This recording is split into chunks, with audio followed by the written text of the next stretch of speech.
Bismillahirrahmanirrahim. Assalamualaikum warahmatullahi wabarakatuh.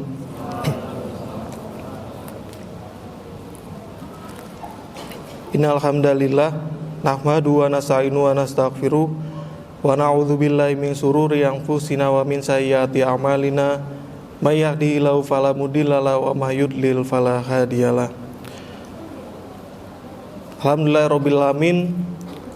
Puji syukur kita panjatkan kehadirat Allah Subhanahu wa taala yang masih memberikan kita kesempatan untuk sampai di bulan Ramadan, mengerjakan kebaikan-kebaikan dan juga menyertai kajian sore hari ini menjelang berbuka. Sholawat dan salam semoga senantiasa tercurah kepada junjungan kita Nabi besar Muhammad SAW, serta kepada para keluarganya, sahabatnya, dan umatnya yang mengikuti beliau hingga akhir zaman nanti. Amin. Teman-teman, mahasiswa-mahasiswi yang saya banggakan, Bapak Ibu, jamaah umum yang saya hormati, pertama mungkin saya ingin memberikan sebuah disclaimer ya, bahwa tentu saya bukan seorang ustadz, cuma kebetulan dosen. Terus karena panitia perlu pembicara, jadi ditawarkan, gitu ya Mas ya. Ya, rasanya senang sekali bisa mengungkapkan itu ya. Jadi seakan melepas beban berat yang mampir di pundak saya. Tadi saya bikin story, terus teman itu ada komentar ya, gelarnya ngeri banget. Tapi saya plesetin yang ngeri itu bukan gelar Dr. Rersok OEC-nya ya, tapi gelar UST yang ada di depan. Jadi saya sampaikan bahwa tidak ada, saya bukan ustadz ya, tapi kebetulan berkesempatan diamanai oleh panitia untuk sharing ilmu sedikit yang saya ketahui kepada teman-teman. Itu disclaimer pertama. Kemudian disclaimer kedua adalah, sebagai seorang dosen, saya ini mungkin sudah ratusan kali public speaking, berbicara di depan umum.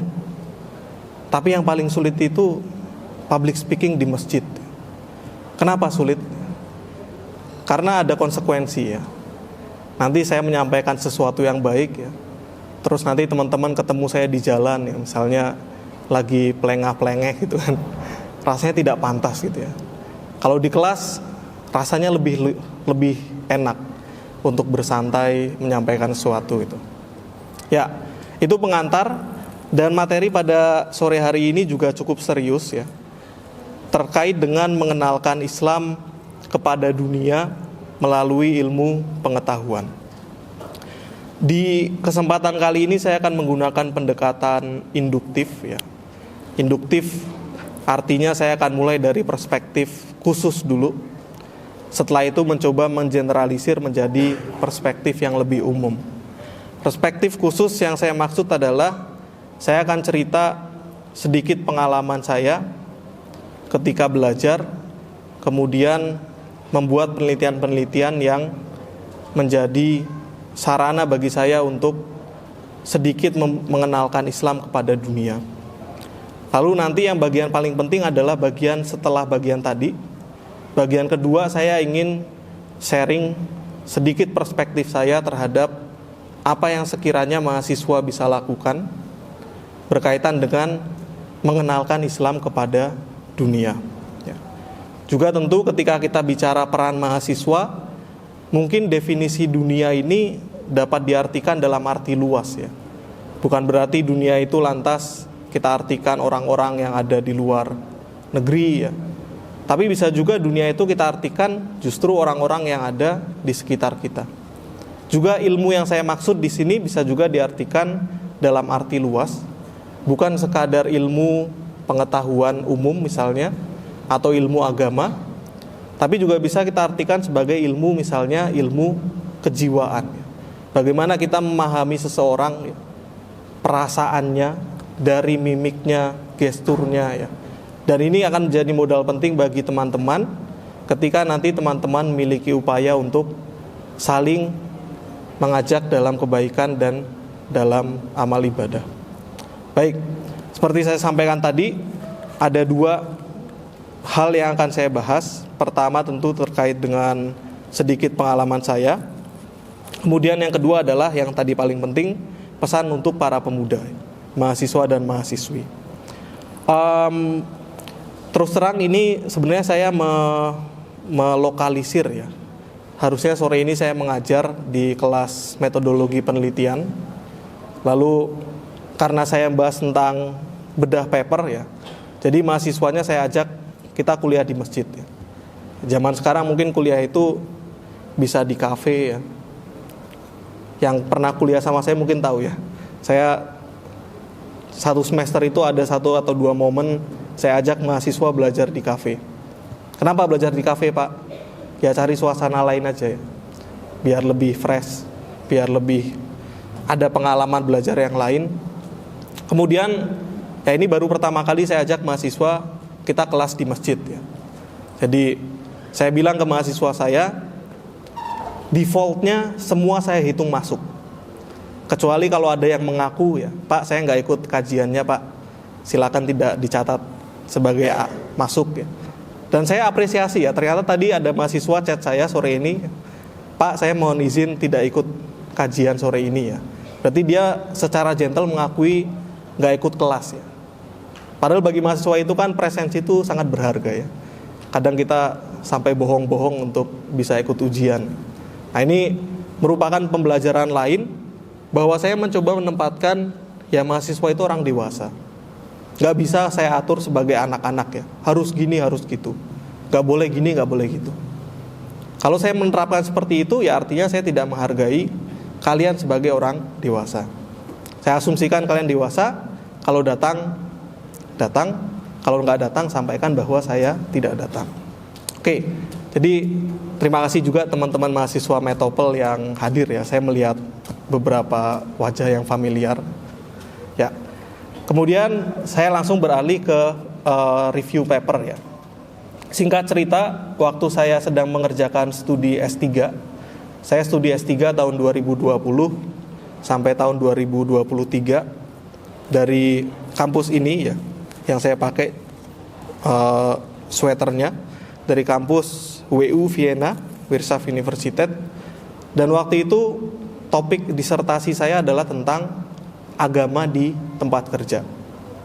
Bagi yang belum tahu, saya adalah seorang dosen manajemen dan fokus keilmuan saya ada di bidang perilaku organisasi atau manajemen sumber daya manusia. Nah, di sana saya mengangkat isu yang sebenarnya bagi kita orang di Indonesia, isu itu tuh isu sehari-hari ya. Kita kerja, nanti kalian kerja, kalian pasti akan dibenturkan dengan banyak topik keagamaan di tempat kerja ya. Mungkin nanti kalian bertemu dengan rekan kerja yang berbeda agama ya. Di waktu Ramadan, seperti apa kalian war takjil ya. Mereka bisa start lebih awal ya. Kita keluar jam 5 sore, udah tinggal sedikit ya. Atau mungkin di tempat kerja nanti misalnya waktu sholat kalian jadi keteteran karena ada rapat, karena ada kegiatan ini dan itu ya. Nah ini fenomena yang kita alami sehari-hari di Indonesia dan kita familiar dengan itu. Tapi masalahnya ilmu manajemen, terutama ilmu manajemen SDM itu mayoritas yang mengembangkan ilmunya ada di negara barat, Eropa, Amerika ya. Jarang orang Asia itu bisa menulis dengan kualitas yang sangat baik sehingga publikasinya bisa tinggi. Artinya ketika saya mengusulkan topik itu, waktu itu bagi pembimbing saya itu dianggap sebagai topik yang sangat menarik karena bagi mereka jarang didengar. Padahal bagi saya ya ini sehari-hari ya. Apalagi saya kerja saat ini di Universitas Islam Indonesia. Ya pasti, ya ini juga bagian dari karena saya dosen tadi saya bilang disuruh ngisi kajian ya. Bukan cuma di sini ya teman-teman, di rumah juga. Saya masih berumur 31 tahun ya. Kalian kebayang nggak 31 tahun mau ngapain ya? Bayangan saya sih mungkin kalian bakal melakukan banyak hal ya. Tapi kayaknya nggak jadi penceramah gitu kan. Ya, oke. Jadi ini artikel pertama yang pengen saya angkat, yaitu tentang susah payahnya seorang muslim di tempat kerja. Kenapa Islam itu menjadi menarik ya? Jadi teman-teman mungkin sudah ada yang mengetahui ya, bahwa menurut Lipka dan Hackett dari Pew Research Center tahun 2017 mereka bikin studi. Mereka memprediksi bahwa 2030 nanti Islam itu akan menjadi agama yang paling banyak pengikutnya di dunia. Banyak faktornya, tentu karena ada yang menjadi mu'alaf ya. Tapi memang faktor terbesar itu dari birth rate ya, atau angka jumlah keturunan yang dimiliki. Rata-rata orang umat Islam itu kalau saya nggak salah ingat di angka 2,3, 2,4 anak per keluarga. Dibanding umat beragama lain, mereka yang punya anak satu misalnya. Kalau satu itu kan minus ya, orang tuanya 2, anaknya 1. Berarti lama-kelamaan pasti berkurang. Nah umat Islam ketika kita orang tuanya 2, anaknya 2 atau 3, at least akan ada di jumlah yang sama. Maka dari itu nanti prediksinya adalah Islam ini menjadi agama yang jumlah pengikutnya paling banyak di dunia. Kemudian banyak studi yang mengatakan bahwa emang umat Islam ini sering disalahartikan. Kenapa disalahartikan? Tadi saya bilang karena juru bicara Islam di tingkat dunia itu sedikit. Kayak misalnya teman-teman mungkin kalau sekarang lihat di sosial media ya, di Instagram, TikTok, YouTube, kita melihat isu-isu soal Palestina. Karena di wilayah kita, isu itu sering dibahas menjadi FYP, kemudian kita melihat itu. Tapi percayalah kalau kalian punya teman nanti di luar negeri ya, misalnya di Eropa, kamu dengar nggak kasus soal Palestina? Ada anak meninggal kelaparan, ya. Ngambil tepung dibom sama Israel. Itu nggak nyampe ke algoritma mereka ya. Karena memang tadi pertama algoritmanya berbeda. Kedua, juru bicara Islam untuk menyuarakan itu sampai ke telinga mereka itu tidak banyak. Oke. Nah, yang belum diketahui terkait dengan susah payahnya umat Islam di tempat kerja adalah pemahaman komprehensif ya. Sebenarnya faktor apa saja yang sekiranya menjadi elemen atau bagian dari diskursus ketika kita membahas perjuangan umat Islam di tempat kerja. Oke, kenapa harus komprehensif? Karena topiknya ini sangat kompleks ya. Pertama, dia lintas budaya, lintas daerah. Dimanapun kalian melihat ada orang Islam, kasusnya itu akan berbeda-beda. Umat Islam yang ada di negara barat ya, misalnya kita lihat secara umum, baratnya barat mana dulu? Saya sedikit cerita waktu saya kuliah di Austria, di sana muslimnya 10%, dan masjid itu ada di setiap radius, kira-kira kalau jalan kaki 10 menit, insya Allah akan ketemu masjid. Jadi relatif terbuka. Beda kasusnya dengan negara lain. Waktu itu saya sempat menjadi peneliti tamu di Turki selama 3 bulan. Walaupun mayoritasnya muslim di Turki, tapi masjid itu jarang. Jadi mereka itu membagi berdasarkan distrik ya. Mungkin satu distrik ada berapa masjid yang besar. Karena definisi masjid menurut mereka itu adalah masjid yang besar ya. Kalau di kita masjid jami. Setidaknya ketika saya hidup di sana, saya tidak menemui ada musola-musola kecil. Nah ini mungkin istimewanya Indonesia. Kita mau kemanapun ya, mungkin tiap 2 menit, bahkan mungkin tiap lihat 5 rumah ya, di sini ada musola, sana ada musola lagi. Akses kita untuk beribadah itu mudah di Indonesia. Tapi di negara lain ya, kasusnya akan sangat variatif. Kemudian isu lainnya adalah kalau kita bicara perjuangan di tempat kerja, nah, definisi tempat kerja ini sangat luas. Bisa jadi perjuangannya itu muncul ketika akan mencari kerja. Nyari kerja, dilihat namanya ya, Kamal, mukanya Timur Tengah ya, ditolak karena rasisme, diskriminasi. Belum mulai kerja, sudah susah payah. Atau ketika sudah mulai kerja, Jadi ada beberapa artikel yang saya baca. Salah satu yang paling menarik yang saya baca adalah kasus tentang happy hour. Jadi di Inggris itu biasanya setelah kerja kantor-kantor itu pergi ke pub, ke bar, mabuk-mabukan. Gimana dengan karyawan atau karyawati yang muslim atau muslimah? Kan kayaknya tidak wangun ya, pakai jilbab ke bar ya. Walaupun mungkin gak ikut minum ya, tapi susah ketika harus dipaksa membaur. Nah, masalahnya adalah teman-teman, biasanya obrolan serius kantor itu terjadi tidak di meja rapat. Di meja rapat biasanya malah guyon-guyon ya. Tapi ketika sambil ngopi bareng ya, itu obrolan serius tuh pada muncul. Nah, kalian bayangkan tadi karyawan muslim dan muslimah yang gak bisa ikut nongkrong karena dia punya idealisme, dia punya agama yang dia pegang, ya dia akan ketinggalan berita. Dan ini ada studi empirisnya, ternyata memang faktor ini menjadi penghambat perkembangan karir. Kemudian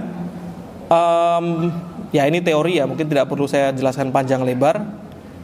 Tapi singkatnya dari apa yang saya coba cari, ini metodologi juga tidak perlu panjang lebar ya.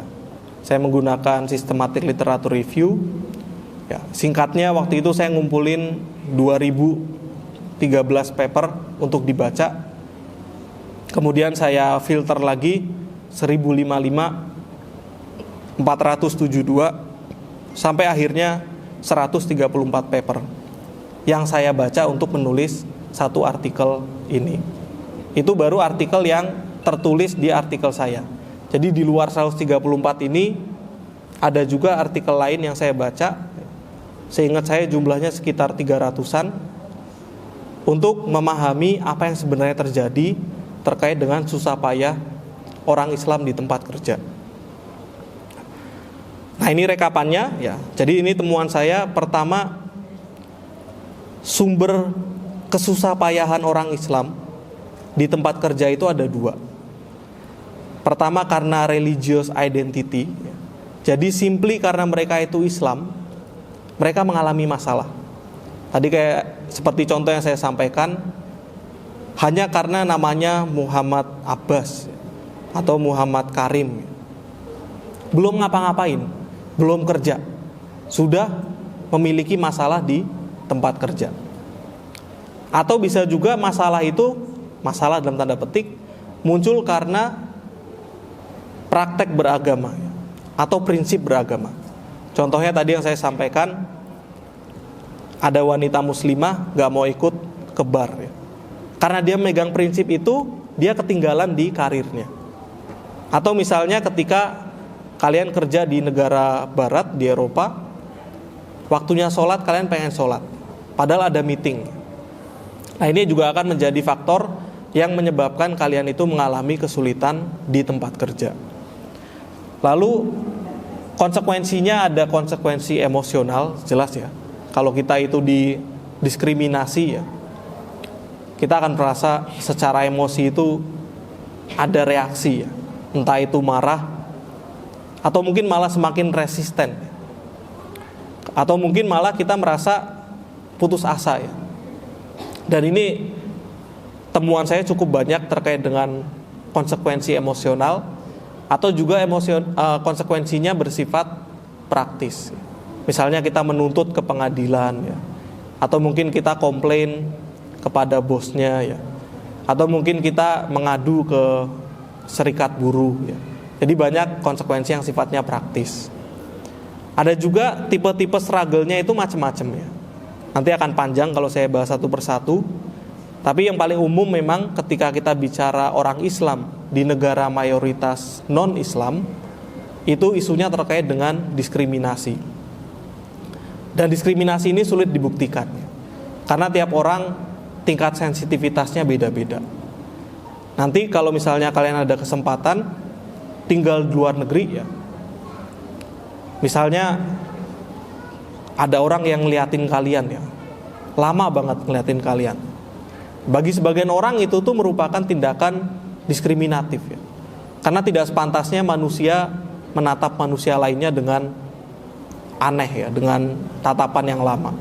Tapi ada juga orang yang tingkat daya tahannya tuh tinggi. Sudah dimaki-maki ya, jelas-jelas dikata-katain gitu kan. Agamamu tidak jelas ya. Sana balik ke gurun ya. Dan dia ngerasa ya saya aman-aman aja ya. Saya tidak didiskriminasi ya. Paling itu cuma bercandaan. Oke. Kemudian terakhir adalah bagian tentang cara mereka untuk mengatasi masalah tersebut ya. Ada muslimah yang fokus pada permasalahannya. Kenapa ya kok saya didiskriminasi ya? Ada yang juga yang fokus pada emosinya ya. Oke, saya didiskriminasi, selanjutnya saya harus ngapain? Jadi fokusnya bisa berbeda. Ya, ini mungkin saya skip ya. Ini gambaran diskusi yang lebih lanjut. Tapi ini mungkin terlalu teknis penelitian ya. Saya mau langsung lompat ke bagian ini. Singkatnya, artikel yang tadi saya tulis itu alhamdulillah sudah terbit ya di Journal of Management, Spirituality and Religion. Ini jurnal Scopus Q1. Dan teman-teman bisa lihat bahwa saya mengumpulkan artikelnya 17 Februari 2022. Artikelnya diterima 15 Februari 2023. 1 tahun. Melewati banyak ronde revisi ya. Ya, yang ingin saya sampaikan adalah nanti kalau ada teman-teman yang mungkin pengen jadi dosen ya, atau mungkin kalian pengen kerja sebagai profesional ya, ingatlah bahwa kita ini semuanya duta agama Islam. Orang-orang akan melihat bagaimana kita bertindak, bagaimana kita bicara, apa yang kita sampaikan. Dan kalau saya pribadi, ya bagi saya ini salah satu cara saya untuk mengenalkan Islam kepada dunia. Tadi saya sampaikan banyak orang yang belum tahu orang Islam itu ternyata kalau sholat harus wudu ya. Dan artikel ini sebelum terbit, waktu itu saya presentasikan di Amsterdam, Belanda secara online, pernah juga di Austria, dan tadi saya sebutkan pernah juga di Turki. Tentu harapan saya adalah dengan saya mengangkat isu ini, orang-orang itu akan menjadi lebih paham terkait fenomena yang Muslim hadapi. Dan memang setelah pembimbing saya tahu ya, saya fokus ke isu ini. Di kampus kami di Austria itu ada bukan musola tapi prayer room ya, ruang doa. Itu untuk semua agama. Yang ngisi ya tentu paling banyak orang Islam, karena kita ada tuntutan sholat 5 waktu. Dan saya terus terang sangat tersentuh waktu itu. Pembimbing saya tanya ke saya terkait dengan ruang ibadah yang kita punya, menurutmu apa yang perlu diperbaiki? Ya, saya sampaikan, ini Pak, yang belum ada itu tempat wudhu. Jadi biasanya kami yang Muslim kalau mau wudhu kita ke WC ya, curi-curi lihat-lihat ada yang lewat apa enggak, di wastafel kita wudhu. Yang paling sulit itu kan kalau giliran basuh kaki ya. Jadi ya kadang gitu sih, ngangkat kaki di wastafel. Atau mungkin ada beberapa teman yang nampung di botol, ketika masuk giliran kaki dia ke WC, siram kakinya di toilet. Nah itu sarana ya teman-teman. Jadi bisa jadi orang-orang itu sebenarnya bukan benci dengan Islam, tapi simply karena mereka belum mengenal Islam. Sedikit lagi, paper kedua adalah paper lain, topiknya tentang kesuksesan ya, kesuksesan karir. Dan ini sudah publikasi juga di Scopus Q2. Teman-teman bisa lihat 10 bulan sampai terbit ya. Awalnya saya hanya ingin meneliti tentang orang Islam. Jadi bagaimana kesuksesan karir seorang Muslim itu polanya seperti apa. Tapi kemudian saya diskusi dengan teman-teman di kampus sana, dan diarahkan lebih menarik kalau kamu ambil dari perspektif banyak agama. Singkat cerita, saya ambil dari perspektif 5 agama ya. Harusnya 6 yang diakui di Indonesia ya. Tapi karena mencari responden Konghucu itu susah, jadinya saya ambil 5. Dan paper ini dengan artikel ini, waktu itu saya presentasi di Winterthur, Switzerland, salah satu konferensi yang cukup bergengsi ya di bidang manajemen SDM. Ini juga pengalaman yang menurut saya agak mengharukan ya. Setelah saya presentasi, yaitu yang di depan tuh saya ya pakai baju yang sama ini. Setelah saya presentasi, ada satu peserta yang tanya ya. Sebelum tanya, dia tanya, agamamu apa? Saya jawab, Islam, Sunni. Kemudian seketika ruangannya itu berubah menjadi ruangan interfaith dialog ya. Setelah penanya pertama tadi, setiap ada yang mau bertanya, dia langsung mulai dengan, saya Kristen misalnya, saya mau tanya ini, atau saya tumbuh di lingkungan agama Buddha. Ada juga yang waktu itu peserta yang Yahudi ya. Jadi mungkin di sana kita bertemu dengan banyak orang, dan di sana saya rasa ini salah satu cara saya untuk mengenalkan dunia bahwa agama Islam itu pada prinsipnya sama loh, seperti orang-orang lainnya ya. Kita itu bukan orang aneh ya. Tadi saya bilang kalau kita di Indonesia, perspektif kita ya aman-aman aja ya. Tapi kalau kita keluar negeri, katakan nanti kuliah di luar negeri, waktu hari Jumat ada kelas pas Jumatan, dan saya pernah mengalami ini, saya izin, saya tidak ikut kelas karena mau Jumatan. Umumnya sih orang bule itu bodoh amat ya. Maksudnya mereka itu bukan tipikal yang kepo mau tahu gitu ya. Ya selama itu tidak melanggar aturan silakan ya, atur sendiri gitu. Tapi juga di sana terus muncul sarana untuk menjelaskan ya, kenapa orang Islam itu sholat, kenapa orang Islam itu berpuasa misalnya. Dan tadi saya bilang ini adalah sarana yang saya punya. Sekarang yang lebih penting ya, sekarang yang lebih penting adalah bagaimana kalian juga bisa mengenalkan Islam kepada dunia. Jadi kalau kita sudah punya sarana, dan dalam hal ini sarana saya adalah publikasi, menulis artikel ya. Saya ingat kutipan dari Pak Pramudia Anantatur ya, bahwa orang itu boleh jadi sepandai apapun, sepintar apapun ya. Tapi kalau konteks terutama akademisi ya, kalau kita nggak nulis ya sudah, kita ini habis ketika usia biologisnya habis. Dan ini motivasi saya harap dengan tulisan-tulisan yang saya buat, mungkin nanti ketika saya udah meninggal ya, ada orang yang baca kemudian jadi ngerti ya, oh ternyata orang Islam kayak gini. 1-2 orang, mungkin tidak banyak, tapi selama itu memberikan pandangan yang positif kepada agama Islam, ya saya rasa tujuan saya menulis sudah tercapai. Lalu ini bagian yang paling penting, pesan untuk mahasiswa ya. Oke. Yang pesan untuk mahasiswa saya buat format kultum aja ya. Jadi pesan pertama yang ingin saya sampaikan adalah, teman-teman sekalian yang saya hormati dan saya banggakan, mari kita semua memasang kacamata bahwa tadi kita semua adalah seorang dai. Kita semua ini adalah seorang yang punya kewajiban untuk mengajak orang lain kepada kebaikan. Pertama-tama alhamdulillah ya, Allah mudahkan kita untuk beribadah. Dan kita perlu paham bahwa sebenarnya kita bisa beribadah itu bukan karena kita kuat, bukan karena kita alim ya. Semuanya simply karena Allah itu memudahkan langkah kita. Teman-teman ingat filosofi azan. Semua perkataan azan itu dijawab dengan lafaz yang sama, kecuali hayya ala sholat, hayya alal falah.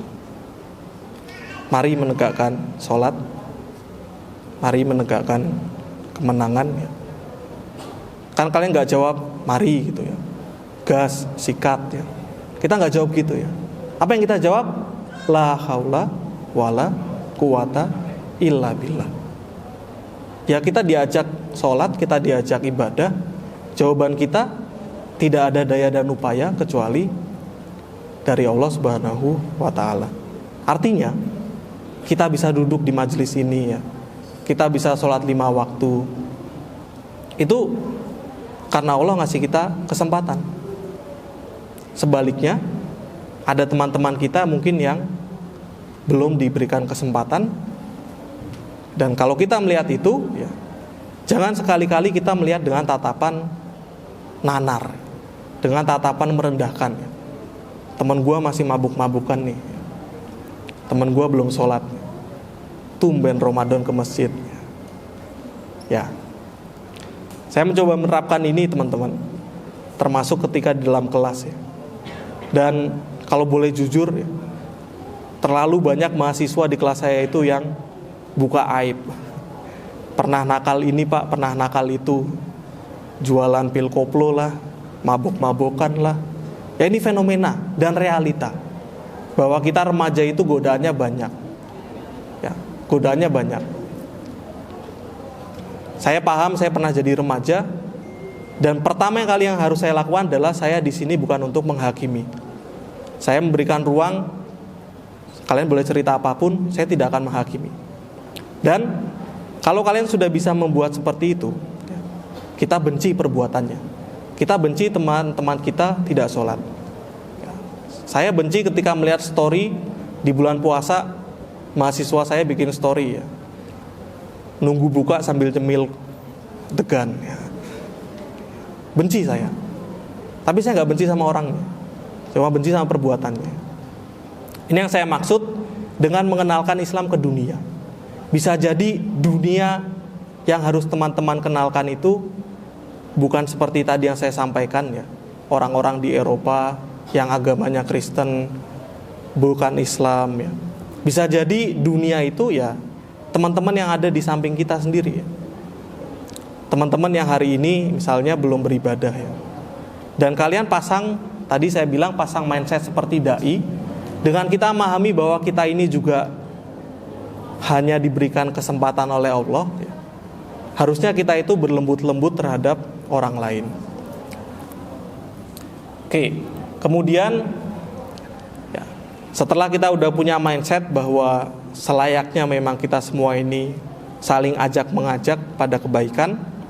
Nah, ini berikutnya yang saya maksud dengan menggunakan ilmu pengetahuan.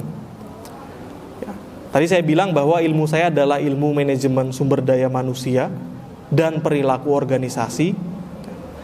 Bisa jadi ilmu ini juga kita gunakan untuk memahami kenapa teman saya belum sholat, kenapa teman saya ajak ibadah kok belum mau.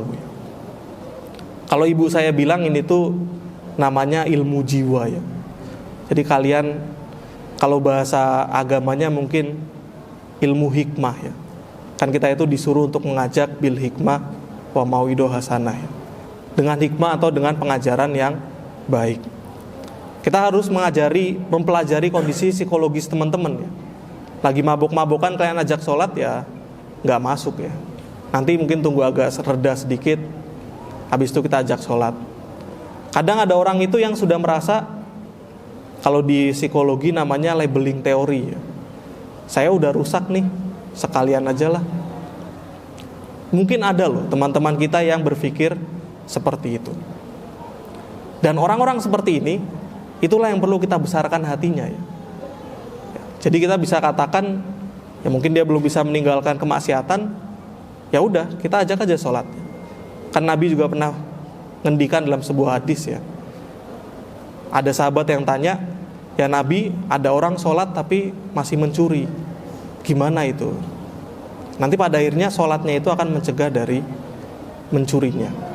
Masih mending dia mencuri dan dia sholat, ketimbang dia mencuri gak sholat.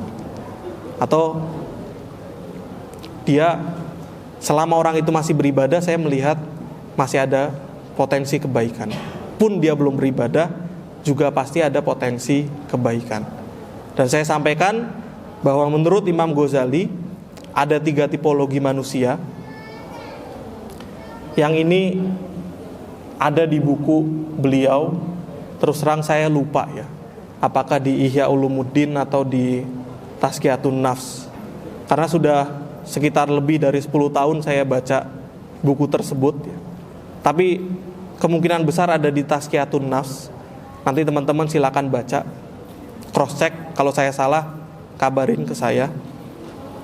Ada 3 tipologi manusia dalam beribadah. Yang pertama adalah al-abid, seorang hamba. Mereka itu tidak punya pilihan. Mereka itu beribadah karena dasar takut, dan mereka beribadah simply karena disuruh sama bosnya. Seperti yang ada di surat Al-Muddathir ya. Ma salakakum fi saqor qalu lam naku minal musallin. Apa yang menyebabkan kamu masuk ke dalam neraka? Mereka menjawab, dahulu kami tidak termasuk orang-orang yang melaksanakan sholat. Mendengar ayat ini, ada loh orang yang kemudian takut ya. Wah, nanti masuk neraka nih. Motivasi beribadahnya adalah karena takut disiksa, takut dengan neraka tadi, atau simply karena disuruh bosnya ya. Sama mungkin dengan motivasi mahasiswa yang ada di sini ya. Saya bilang mahasiswa metopel saya suruh datang ke sini. Kalau saya nggak suruh datang, kalian datang nggak? Mungkin ada yang kesini karena ya simply disuruh sama bapaknya ya, bapak yang saya lupa namanya ya. Terus disuruh datang, ya udahlah biar absennya datang, dapat, saya datang. Itu tipologi pertama, al-abid, hamba. Ada tipologi kedua yaitu at-tujar, seorang pedagang. Dan di dalam Al-Quran memang banyak sekali bahasa-bahasa yang digunakan seakan-akan kita itu sedang berdagang. Al-Baqarah 261, perumpamaan orang yang menginfakkan hartanya di jalan Allah seperti sebutir biji yang menumbuhkan 7 tangkai. Setiap tangkai ada 100 biji. Berarti kalau saya infak 1 dibalas 700 dong. At-tujar, pedagang. Kita hitung-hitungan. Kalau saya ibadah ini, pahalanya apa nih? Saya baca Al-Quran, kata Nabi, dinilai sebagai satu kebaikan. Dan Nabi tidak mengatakan bahwa alif lam mim itu 1 huruf, tapi alif 1 huruf, lam 1 huruf, mim 1 huruf. Hitung-hitungan. Oke, gas. Kalau gitu saya ngaji. Kalau gitu saya infak. Sama seperti al-abid tadi, ancaman neraka, balasan pahala, ini semua bahasa Al-Quran. Artinya memang kalaupun ada teman kita atau mungkin diri kita yang beribadah karena masih hitung-hitungan pahala, sebenarnya itu diakomodir ya, di dalam Al-Quran ya.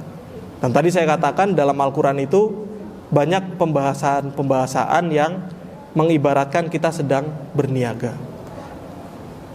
Quran surat Fatir ayat 29 ya, perniagaan yang tidak akan merugi. Atau mungkin seperti mahasiswa yang datang pada sore hari ini ya, kita perlu tahu motifnya.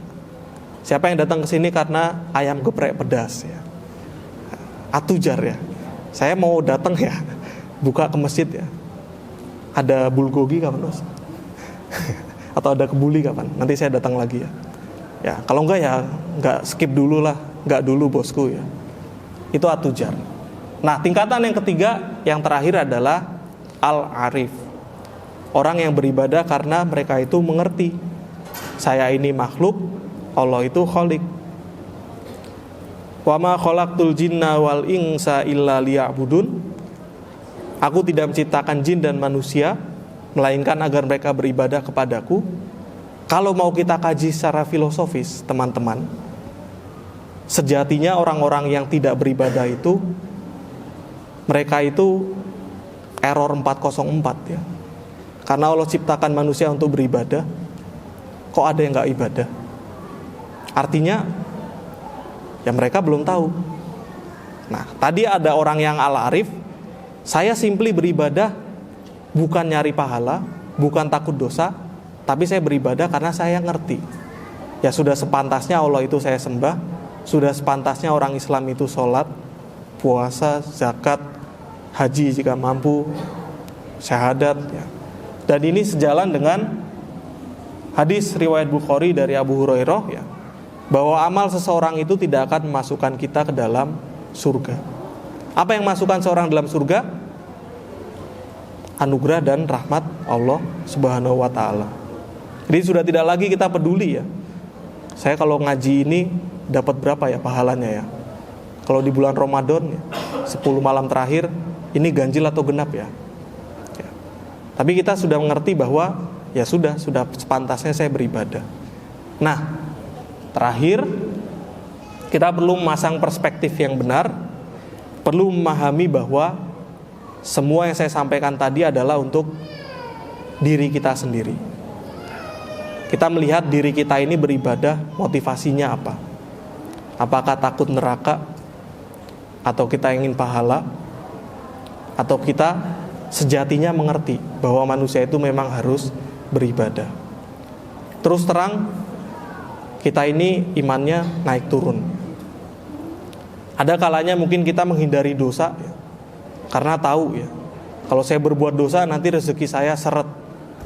Tadi hitung-hitungan. Jadi saya nggak mau berbuat dosa. Ini kita untuk memahami diri kita sendiri ya. Kalau bisa saya menjadi orang yang mengetahui beribadah semata-mata karena memang kewajiban kita sebagai hamba, yaitu untuk beribadah, bukan untuk menuding orang lain. Teman gua ke masjid nih, pasti nyari takjil, gebetannya lagi sholat ya, atau apalah motivasi lainnya.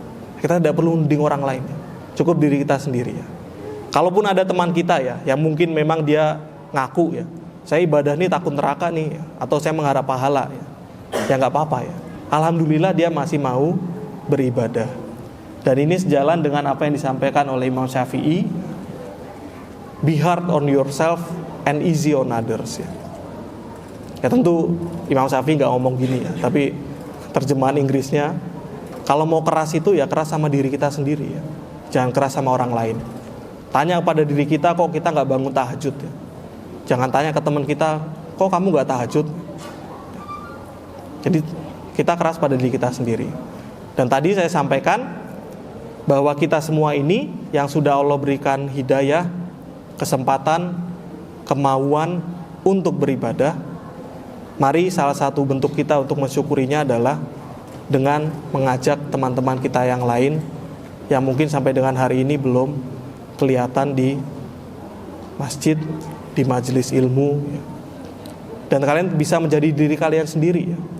Sambil naik gunung, yuk sholat asar ya. Saya rasa tidak sia-sia kalian itu berhasil ngajak teman kalian sholat ya, sekali aja misalnya. Dan ini insya Allah akan jadi pahala yang luar biasa besar ya. Tapi tadi sebaiknya kita tidak hitung-hitungan pahala. Jadi simply karena kita sayang, saya sayang dengan teman saya, teman main gua nih, teman nongkrong. Kita bisa sampai jam 12 malam ngomongin Madilog, ngomongin komunisme, ngomongin kebangkitan rakyat. Saya pengen ketemu kamu di surga.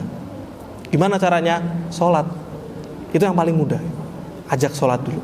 Nanti insya Allah, kalau misal dia masih sholat 1 waktu dalam 1 hari ya, besok 2 waktu ya, 2 waktu besok 3 waktu ya, 3 waktu besok 4 waktu, 4 waktu 5 waktu, 5 waktu jamaah di masjid laki-laki, jamaah di masjid tepat waktu, meningkat terus ya.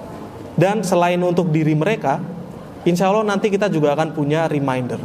Kalau nanti pada waktunya kita mungkin tergelincir ya, kita lupa, kita sholatnya kurang baik ya, mereka yang akan mengingatkan kembali kepada kita.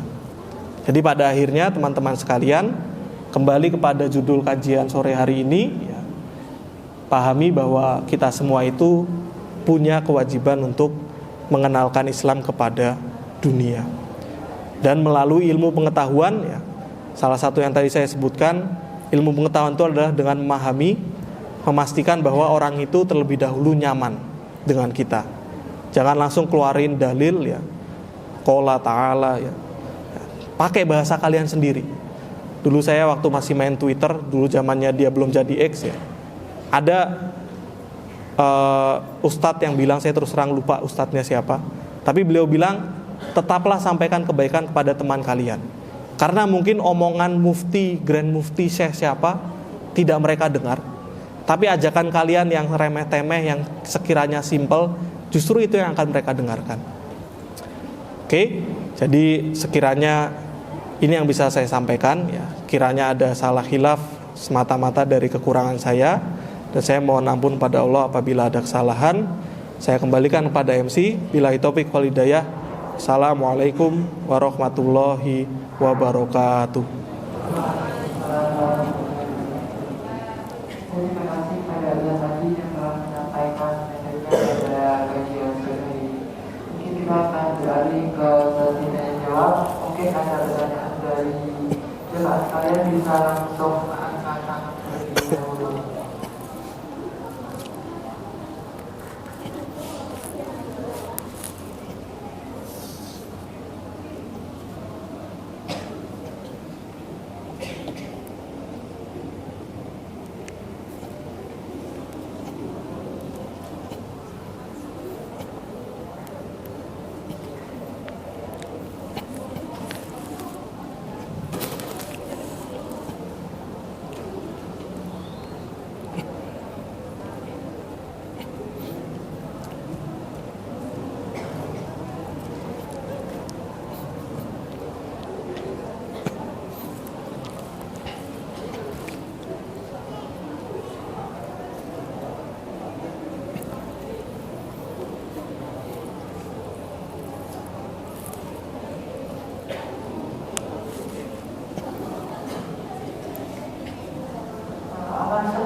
Di zaman modern ini ada gerakan feminis yang berupaya untuk mencapai kesetaraan gender. Bagaimana dari sudut pandang Islam terhadap gerakan feminis ini?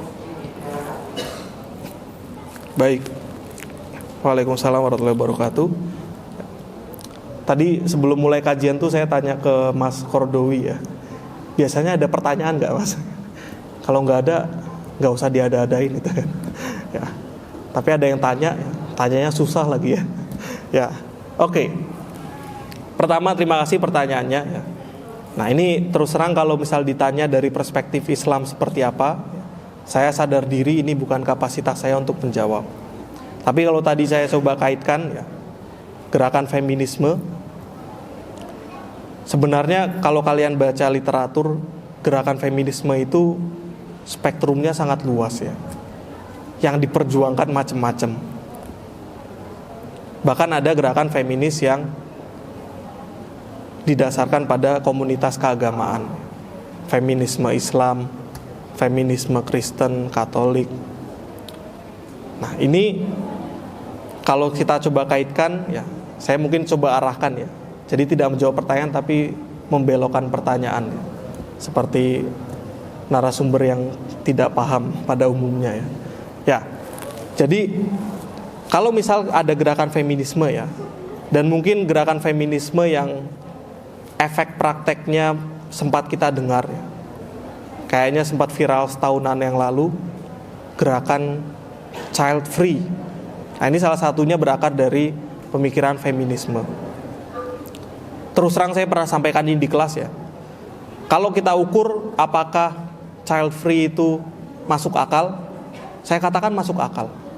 Kalau kita pakai logika berpikir orang barat, yang mana mereka sangat career oriented, dan membimbing anak kecil itu kan bukan hal mudah ya. Saat ini saya punya 2 anak, yang satu 6 tahun, satunya 2 bulan. Susah membimbing anak itu ya. Jadi masuk akal bagi mereka ketika memutuskan, kayaknya saya mau berkarir aja deh, saya nggak mau punya anak. Child free jawabannya. Nah, kalau di Islam jelas bahwa Nabi Muhammad SAW itu membanggakan umatnya yang banyak. Dan tadi saya bilang memang kenapa birth rate atau tingkat kelahiran umat Islam itu banyak. Ya salah satunya karena kita mempelajari Al-Quran dan Al-Hadis ya. Kita memperbanyak keturunan. Tapi memang banyak juga catatan yang perlu kita tanamkan. Bahwa tugas kita bukan cuma bikin anak. Yang paling sulit itu mendidik anak. Kalau bikinnya mungkin gampang gitu. Lahir, mendidiknya nanti itu yang membuat tantangan. Jadi kadang kalau misalnya kalian nanti ketemu dengan teman-teman yang perspektifnya feminisme, saran saya selama itu tidak bertentangan dengan agama, misalnya mereka memperjuangkan feminisme gitu ya, di tempat kerja memperjuangkan biar tidak ada diskriminasi gaji antara laki-laki dan perempuan. Ya saya rasa ini juga spirit yang sama dengan spirit Islam ya, menempatkan sesuatu pada tempatnya, bersikap adil, ya. Tidak memandang pada gender. Artinya kalau orang itu sudah memutuskan perempuan mau bekerja, ya mereka sudah memutuskan itu. Dan kalau sudah diputuskan, ya selama kaidah-kaidah keagamaannya tidak dilanggar, ya yang diperjuangkan tidak perlu kita pertentangkan dengan agama Islam. Tapi sebaliknya, kalau lantas gerakan feminisme ini mengarah kepada penyimpangan praktek keagamaan, misalnya 1 atau 2 tahun yang lalu ya, ada jamaah umroh ternyata perempuan pakai ihram kayak laki-laki ya, rambutnya dipotong pendek gak ketahuan. Nah ini ya kita ngerti ya bahwa seharusnya tidak seperti itu. Tadi saya bilang kalau itu kebetulan teman kita ya, coba pelan-pelan kita kasih tahu. Kalau nggak kenal ya kita doakan. Kalau nggak kenal gimana?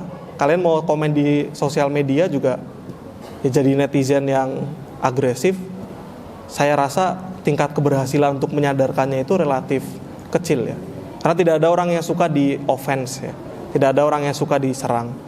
Jadi tergantung kasusnya. Kalau itu teman kita dan tadi feminismenya ternyata bertentangan dengan keagamaan, di sana kita punya peran untuk mengingatkan.